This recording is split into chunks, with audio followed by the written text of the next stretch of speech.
নমস্কার, শুরু করছি ক্রাইম ব্রাঞ্চ। আজ দেখাবো ষড়যন্ত্র আর বিশ্বাসভঙ্গের এক নির্মম কাহিনী।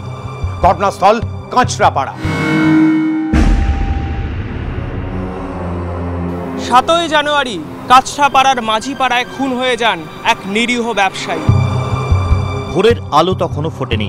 মাঝিপাড়ার আমবাগানে উপুড় হয়ে পড়ে রয়েছে একটা মৃতদেহ, পাশে দাঁড় করানো মোটর বাইক। মৃতদেহের ওপর ভনভন করছে মাছি। খবর পেয়ে ঘটনাস্থলে পৌঁছয় বীজপুর থানার পুলিশ। আস্তে আস্তে ভিড় আরো বাড়তে থাকে, কিন্তু কার দেহ, কি তার পরিচয়, তা নিয়ে ধোঁয়াশায় সবাই। অন্যদিকে এই আমবাগান থেকে 4 কিলোমিটার দূরে মাঝিপাড়ার মণ্ডল বাড়িতে তখন হুলুস থুলুস চলছে। ছেলে শহীদুল বাড়ি ফেরেনি গোটা রাত। বন্ধু বান্ধব আত্মীয়রাও কেউ কিচ্ছু জানে না। আমবাগানের দেহটার পাশে রাখা মোটর বাইকের নাম্বার প্লেট দেখে চেনা যায় আমবাগানের দেহটা শহীদুলেরই। 7 তারিখে সকালে খবর আসলো যে একটা বডি পাওয়া গেছে, এবং ওর যে বাইকের নাম্বারটা যখন জানা গেল তখন সবাই গিয়ে দেখা গেল যে হ্যাঁ, এটা শহীদুলের ঘটনা, আমাদের বন্ধু, সে মারা গেছে। আচ্ছা, যে শহীদুল এলাকায় মাছের ব্যবসা করত, পরিচিত ছিল অত্যন্ত ভালো ছেলে হিসেবে, সে হঠাৎ এমন করে খুন হয়ে গেল কেন? শহীদুল আলী মণ্ডল, বয়স 36, 10 বছর মাছের ব্যবসা। মিন চাষ করে কয়েক বছরেই অবস্থা ফিরেছিল তার। নতুন বাড়ির কাজ চলছে, শখ ছিল পাথর দিয়ে দোতলা বাড়িটাকে চকচকে করে সাজাবেন। পরিবার বলতে বয়স্ক বাবা মা, স্ত্রী আর ছোট্ট 2 মেয়ে। বরাবরই মাঝিপাড়ার বাসিন্দা শহীদুলের অন্য আত্মীয়রাও আশেপাশেই থাকেন। কে খুন করলো শহীদুলকে, কেনই বা খুন?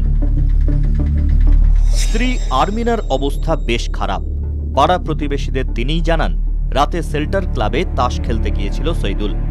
সন্ধেটা সে ওখানেই কাটায়, ফলে সেখানে কোনো বচসার কারণে খুন হতে পারে। স্ত্রী এও জানায়, রাত 9টা নাগাদ 10,000 টাকা নিতে বাড়ি আসে সে, তারপর একটা ফোন পেয়েই চলে যায়। আমি জানতে পারি 5:30 নাগাদ, সকাল 5:30টার সময় আমারই ভাইয়ের বউ আমার কাছে যেয়ে বলে যে এরকম রাত্রে থেকে পাওয়া যাচ্ছে না, মোবাইলে সুইচ অফ, 9টার পর বাইরে থেকে বেরিয়েছে আর বাড়ি ফেরেনি। তো আমি বললাম যে 9টার পর বাইরে থেকে বেরিয়েছে আর ফোনে সুইচ অফ এখন জানাচ্ছ, এত রাত পর্যন্ত খাওনি ফোনে, আমাদেরকে জানাওনি কেন আগে? ভোরবেলা ক্লাবের বন্ধুদের খবর দেন শহীদুলের দাদা। খুন নিয়ে অন্ধকারে পরিবার। আমি বললাম তাহলে কী হতে পারে, কার গায়ে, কোথায় গেলে পাওয়া যায়? বন্ধু বান্ধব বললো 2-4 জন নাম।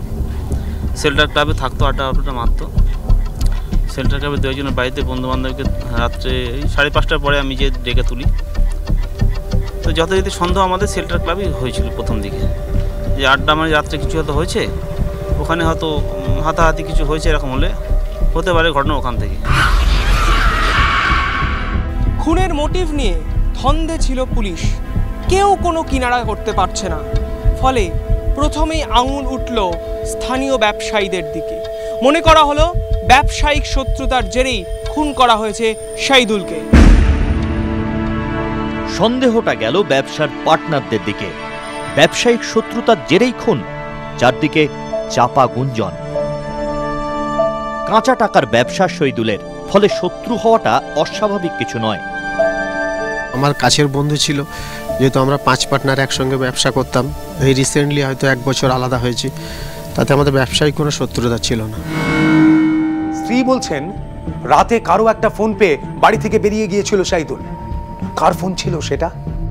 তাহলে কি রাতে বাড়ি থেকে ডেকে নিয়ে গিয়ে খুন করা হলো ওই ব্যবসায়ীকে? খুনিকে দেখাবো একটা বিরতির পর।